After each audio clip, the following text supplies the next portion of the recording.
Peter and Benjamin's Great Garden Escape, a retelling of the beloved story. The Tale of Benjamin Bunny by Beatrix Potter. Once upon a time, in a cozy little burrow beneath a big twisty tree, lived a young rabbit named Benjamin Bunny. He had soft brown fur, big curious eyes, and a brave little heart. Benjamin loved hopping through the woods, sniffing flowers, and listening to the breeze in the tall grass. But more than anything, Benjamin loved visiting his cousin, Peter Rabbit. Peter lived just a few hops away, in a snug sandbank burrow with his mother and sisters. One sunny morning, Benjamin set off to visit him. He bounced along the path, his whiskers twitching with excitement. When Benjamin got to the burrow, Peter was sitting outside, looking a little sad. "Hello, Peter," said Benjamin cheerfully. "Why the long ears?" Peter sighed. "Oh, Benjamin, I lost my coat and shoes yesterday in Mr. McGregor's garden. My mother was so worried she put me straight to bed." Benjamin's ears perked up. "Your coat and shoes? In Mr. McGregor's garden? That's where the big man with the boots lives, right?" Peter nodded. "Yes, I ran away as fast as I could, but I had to leave my things behind. And now I'm not allowed to go back." Benjamin scratched his chin. I think we should go and fetch them together." Peter's eyes widened. "Are you sure? It's very dangerous." But Benjamin gave a brave smile. "Don't worry, I'll protect you." Peter wasn't so sure, but he didn't want to seem scared in front of his cousin. So the two little bunnies tiptoed down the path, through the woods, and into Mr. McGregor's garden. The garden gate was open just a crack.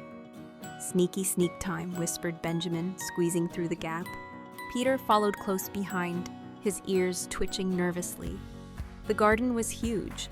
Rows of cabbages, carrots, and radishes grew in neat lines. The air smelled sweet and earthy. "Look over there," cried Benjamin, pointing with a paw. "Your coat and shoes." Sure enough, there they were, Peter's little blue coat and tiny brown shoes, hanging on a scarecrow's arms in the middle of the garden. Mr. McGregor must have found them and used them for decoration. Benjamin marched up to the scarecrow. He tugged the coat down and offered it to Peter. Peter put the coat on. He was happy to have it back. "Now the shoes," said Benjamin, hopping up to the scarecrow's feet. But just as he handed the first shoe to Peter, meow! Out from behind a flower pot leapt a big furry cat. Peter yelped and jumped behind a cabbage. Benjamin froze. The cat stared at them with glowing green eyes and swished her long, stripy tail. Then she lay down and started to purr, but her eyes never left the bunnies. "We can't leave, wizard," whispered Peter. "She's blocking the way to the gate." Benjamin looked around. "We need to hide and wait for her to fall asleep." The two cousins squeezed under a large basket that was propped up by a garden stick. They huddled together, quiet as mice, but just as they were about to whisper a plan, thunk! The stick holding up the basket slipped, and the whole thing came down, bonk, trapping Benjamin and Peter inside. "Oh no," cried Peter. "We're stuck," whispered Benjamin. They waited and waited. The cat came closer and sniffed around the basket, but just then footsteps crunched on the garden path. It was old Mr. McGregor. He walked into the garden carrying a big sack of onions. He didn't see the bunnies, but he did see the basket. He grumbled. That basket wasn't like that this morning. He picked it up and saw the two little rabbits underneath. But before he could shout, something amazing happened. Out of the bushes came Benjamin's father, old Mr. Bunny. He was tall and serious, with a strong hop and a very stern look on his face.